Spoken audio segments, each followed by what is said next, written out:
Hey guys, what's going on? So the new heroes skills have been leaked over on Reddit. I'll link it down in the description down below if you'd rather just read it yourself and have me not taking you through this. But yeah, so we have Artemia. I don't know, I don't care. It's, you know it, you can see it there. So her first skill is called Pillar of Light. It places a pillar of light on an enemy target, dealing a total of damage over 5 seconds, lowering their attack damage by 20% for 10 seconds. And her skill bucks just increase the damage apparently. Now we don't know how much mana that costs, so that's one thing we have to wait for, and how it looks like and all that stuff. So we can just see like the raw data here. So there will be still a couple of things to learn when the update does drop, but I think this is a pretty cool insight. And then her skill 2 is Mortal Light, deals magic damage, so it looks like she will be a magic damage dealer. Deals magic damage to enemies in an area in front of Artemia. This attack has an additional modifier of 100% crit damage. So it looks like so far she is a DPS, because besides the 20% lower attack on her first skill, she doesn't have any really CC or utility. Maybe that'll change on her third skill. Again, it just increases damage, so it looks like so far she's a pure DPS. Judgment of Light. Deal a total of magic damage 3 times to all enemies, stunning them for 5 seconds. Okay, there is a bit of CC. Upon killing an enemy with this skill, refresh the cooldown by 30%. So it looks like quite a bit of AoE here, and it stuns them for 5 seconds. I'm not sure now if that means each time it hits, it'll stun for 5 seconds. If that is the case, it can be a very good CC for Dragon Raid. But also here you can see all 3 books increase damage. So I think she definitely will be an almost pure DPS with a little bit of utility here on the third skill. So yeah, that's looking pretty up. I mean, 3 times to all enemies, I assume it'll be a very large amount of damage, and total AoE, kind of like Cleo's third skill, I think. And if you happen to kill an enemy, the cooldown is reduced. So all in all, looking like a pretty good hero. I'm not too sure yet, depending on how fast you can get off Judgment of Light. I can imagine this will be another one-shot skill in something like Arena, if you build her very, very offensive. It just sounds like it. And then stunning for 5 seconds if it doesn't kill anyone. I will assume it does a lot of damage, and yeah. Well, yeah, we'll have to see, but it looks good. And her passive skill, Blessing of Light. Upon attacking, there's a 50% chance to deal magic damage in an area around the enemy target, as well as add a stack of Blessing of Light to Artemia. Blessing of Light stacks up to 10 times. Each stack increases attack damage by a certain amount, damage against enemies that are not heroes by a certain percentage, and reduce damage from enemies that are not heroes. So this second part where it says damage against enemies that are not heroes and reduce damage, that won't work in Arena, I assume, because that might make her too powerful. But it should still increase attack damage, because here's just the first line here. It says each stack increases attack damage by a certain amount, and that should stick in Arena or not, but these last 2 parts won't. I guess we don't know the percentage there yet either, but it looks like she'll be very good for PvE as well. So every time she attacks, there's a 50% chance to add a stack of this Blessing of Light. And this also just increases more damage. And I think this damage increase is only on auto attacks, although I might be confused about that.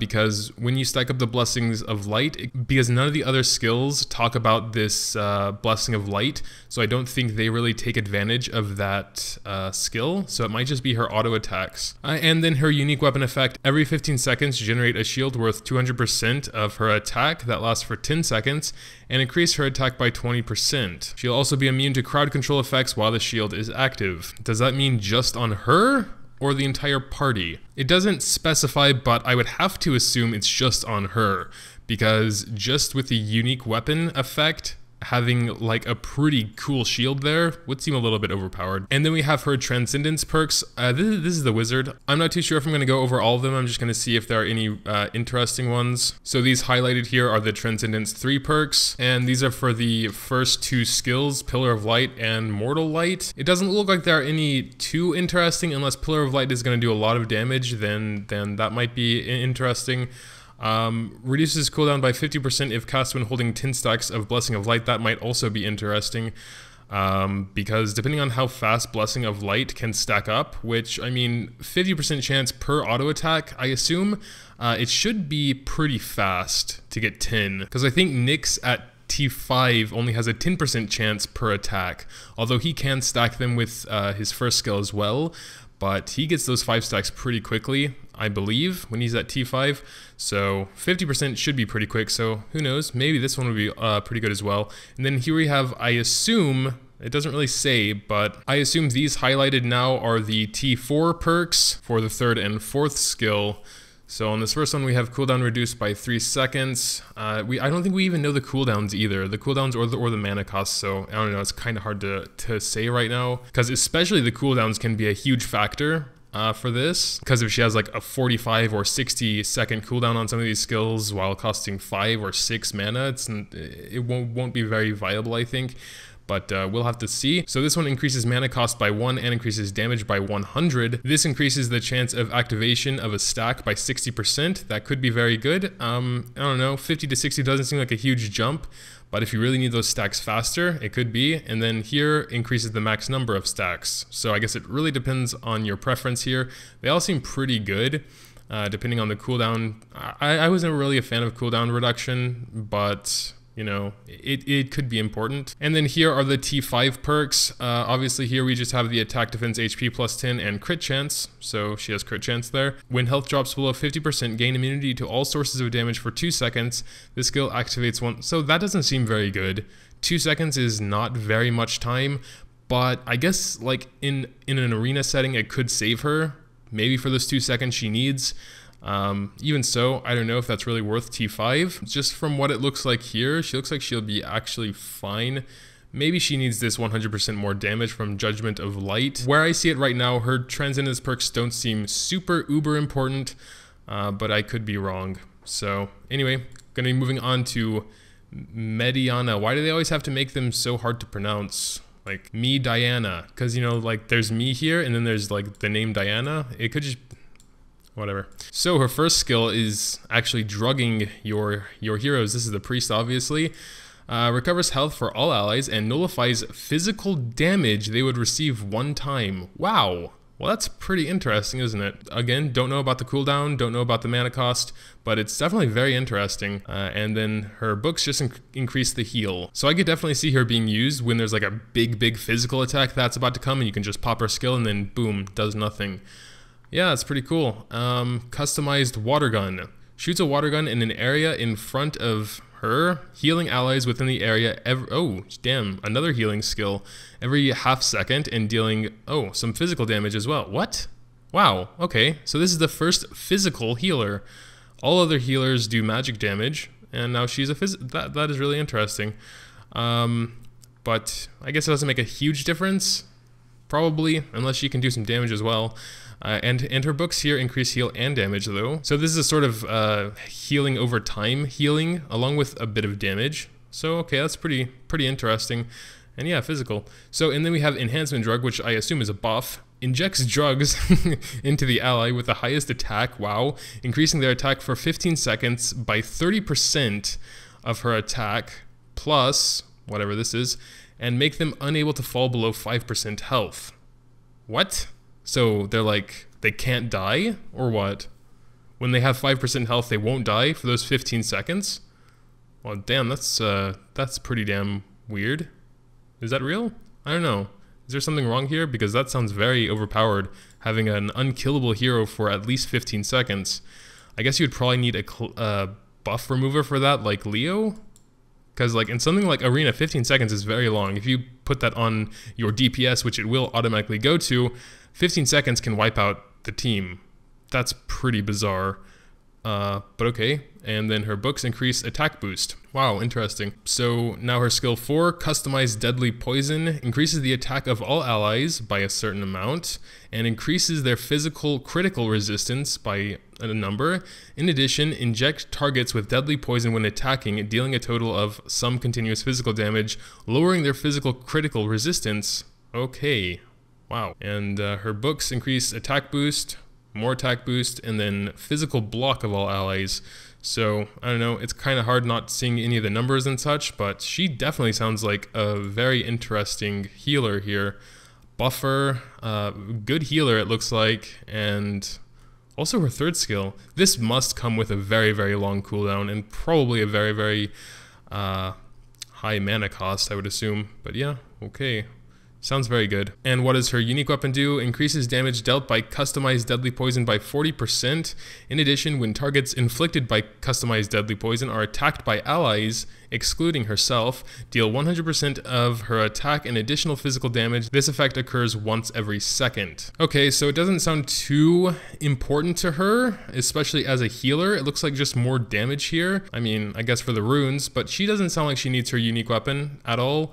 It would probably be a nice bonus. Yeah, it doesn't really sound important. It'll just increase this damage a bit, but I mean, she's a healer and I would assume she's meant to heal more than do damage, so it doesn't seem necessary, but of course every unique weapon is a bonus. And then here are her Transcendence perks. Starting with the Recovery Drug, this is the first skill. It says increases attack of healed allies by 10% for 10 seconds. So it's a nice little perk, a nice little attack buff on top of the healing. And for 10 seconds is quite a long duration, you know. 10% attack is pretty modest, but you know, it's good. Besides that, we can reduce the mana cost by 1. And then we have the second skill, the sort of heal over time skill, and it will have its damage and healing increased by 40%. And then you can also be immune to crowd control effects while casting. That can be very handy in something like Arena if you're planning on bringing her there. So all these don't really sound all that good. Maybe I would go for the damage and healing plus 40, or perhaps the small attack buff there. 10% actually is quite a bit. Here are her Transcendence 4 perks. Again, we have another attack boost for, I believe that's her third skill. Oh wow, and then we have the Dark skill, which increases the target's attack speed by 250 as well. This is the one that gives it to your highest DPS, or your highest attack power unit. So not only will they be unkillable for 15 seconds, but they'll also be attacking very quickly. Oh my god. I would probably have to go for that one just for the fun factor, like just have like a god DPS then. And then we have the Deadly Poison here, changes physical crit resistance to 300, so I guess more, because I don't think we saw the numbers beforehand, and increases physical damage taken by target by 20%. So I don't know, I would probably have to go for this one just for fun if I am going to get her, but yeah, that's at T4, so yeah. And then CC resist goes up by 100 on light. Light is almost never worth going for. And then we have our dark. Let's see. When taking damage, increase all allies attack by 2%, stacks up to 20 times. Not sure if herself taking damage or allies taking damage. Okay, so this is like a little editor's note in there, I guess. Well, if it's herself taking damage, it won't be that great because the healer doesn't get hit often enough to take advantage of that. But if it's any allies getting hit, it would definitely be worth it because that would stack up very quick. Your tank would get hit 20 times in no time, and that would be a 40% attack buff for everyone. So I kind of assume it's not like that. I kind of assume she has to get hit herself. Otherwise, that would be kind of overpowered. I mean, it would be but a 40% attack boost for your entire team sounds very, very high. But yeah, that's her. Definitely sounds like a very interesting healer, although I kind of have enough healers, so I'm not too sure if I'm going to go for her. She does sound like a fun healer, though. But yeah, I don't know. We'll have to see. And then we have Theo. I'm just kidding. Theo, I guess. I actually don't even know at this point. And so his first skill, Utmost Effort. I believe this is the warrior. Attacks enemies 16 times in it. Ooh, that's a lot of times. In an area around Theo, dealing magic damage. Oh, okay. Wow, that's weird. So I think this might be the first magic warrior. I'm not too sure. But well, yeah, I don't know. Increases critical damage by 3% with a 30% chance to deal additional magic damage and stun for 0.3 seconds upon critical. Critical damage buff stacks up to 30 times. Damn. So that would be what, 90% more crit damage eventually? I don't know if that's just for this skill or for just him in general. If him in general would be awesome. And then we have damage, and crit chance. So you might not need to build him with so much crit, depending. So skill 2, we have Thunder God. Enters Thunder God mode, throwing a lightning-infused lance at an enemy, dealing magic damage. The affected enemy takes increased magic damage for 10 seconds. Okay, so he's like a magic amp. Theo cannot recover mana during Thunder God mode, but his attack is increased and the chance of Jane activating is increased by 30%. Okay, Jane is his skill 4, we're going to come back to that. And his books just increase damage and attack boost. So it's kind of weird, I don't know how much his attack is increased. It must be a lot since you can't recover mana. So obviously I guess you would have to do this when you have full mana so you can do another skill to take advantage of that. But yeah, a magic warrior, that is very interesting. And then, yeah, like a skill books. Okay, so Cybernetic Explosion is a skill 3, kicks the enemy in front of Theo, and then smashes downward with his lance, dealing magic damage in an area around the enemy. Targets who take damage are stunned for 3 seconds. So this actually also looks like pretty much a pure DPS, because he doesn't have too much CC here. I mean, 0.3 seconds times 16 would maybe be an okay CC for the dragon, but I don't know, it seems more like to interrupt a skill rather than to actually do any CC. And then here he has a 3-second stun, so I mean a tiny bit of CC, but I kind of imagine he is also a more or less pure DPS. And then his skill books increase damage, and crit chance. And his skill 4 for Jane, when using normal attacks, 20% chance to deal additional magic damage and stun for half of a second. Okay, well that's also interesting. And apparently that'll go up to 50% when he's in Thunder God mode. So I don't know, that could be very annoying, getting stunned every half of a second. And that also has its crit chance increased. So I think it's like 35% crit chance increase, or 350 for the third skill, or it might be 250 with any healer perks, like with the T2 perks on the healers. You could probably build him with pretty low crit and maybe higher crit damage or higher of other stats. And then his unique weapon, upon using normal attacks or skills, gain a stack of cybernetics. Okay, this is introducing a whole new thing now. Upon reaching 50 stacks, cybernetic, I'm not even going to try, activates, increasing attack speed by 300, crit damage by 100, and penetration by 300 for 10 seconds. Theo cannot gain stacks of cybernetics while, okay, I see. But he gets these stacks using normal attacks or skills, and his first skill hits like 16 times, I think, so getting 50 stacks should be pretty quick. And yeah, he'll be rocking pretty hard then. 100 crit damage, 300 attack speed, and then it's for 10 seconds. So it probably won't even take you 10 seconds to get the, well, maybe a little bit longer than 10 seconds, but I would say you can be in that state at least maybe 30 to 40% of the time, at least, because it looks like he can hit very fast. So his unique weapon definitely seems that it would help him tremendously, and is, I would almost say, needed, especially because he does sound like almost a pure DPS here. So here we have his Transcendence 3 perks for Utmost Effort and Thunder God. This one just increases the damage by 100% when there's only one enemy. I typically don't like going for those because it kind of makes him niche then, or at least that perk, because really just like Guild Raid and World Boss and maybe a couple other things when there is one enemy, eventually like a boss stages or so, but could be good. This one reduces the cooldown, which could also be good to get those stacks faster for his unique weapon.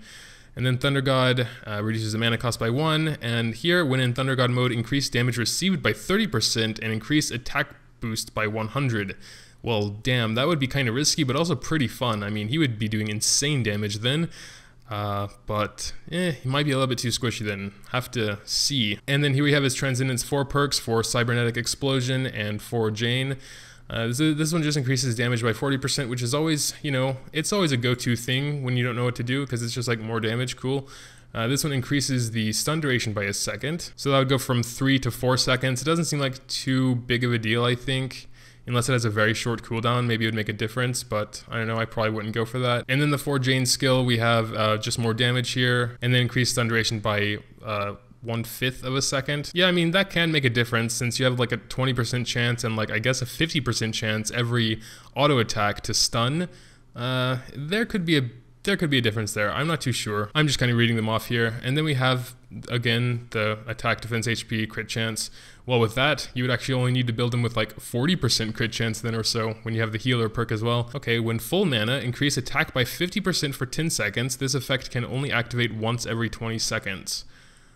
Ah, okay, so the effect activates and then you're free to use your mana, I assume. So as soon as you hit mana, you get the effect for 10 seconds and then you're free to use your mana, I assume. This would be very, very good for him because you would kind of want to be in full mana before going into Thunder God mode anyway. And then you can like have like a super like moment, I would say, where he's just awesome. And if you can like line that up with his unique weapon ability, damn. Yeah, that's all I can say is damn. Would be pretty amazing. Okay, and that's pretty much it. They really all sound pretty good. The healer sounds probably the, well, I'm not too sure. Like this new magic warrior, damn, he sounds freaking insane. But unfortunately, it looks like you do need his unique weapon, and that's going to be pretty hard to get because you can't get it from mileage yet. You can't get it from arena shop yet. The only way to get it is RNG through the special summons. So, I don't know.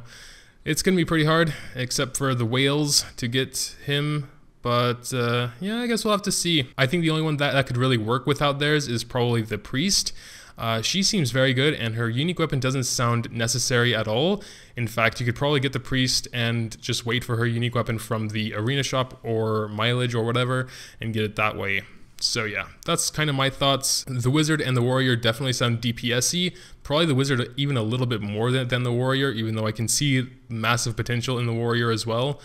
We'll just have to see when they're in the game. There's lots of things that can sort of change from now to when the patch is released, because we don't know apparently we don't know their skill cooldowns or their mana cost yet. But yeah, that'll do it. Tell me what you think about it in the comments down below. Personally, I'm really excited to check them out in game, and we can go over their skills again, maybe see a little bit more, try them on the test dummy or whatever, maybe get one, who knows. And yeah, that'll do it. Leave a like down below if you did happen to enjoy, would really appreciate it. Thanks, as always, for watching, and until next time. Once again, a huge thank you to the supporters over on Patreon.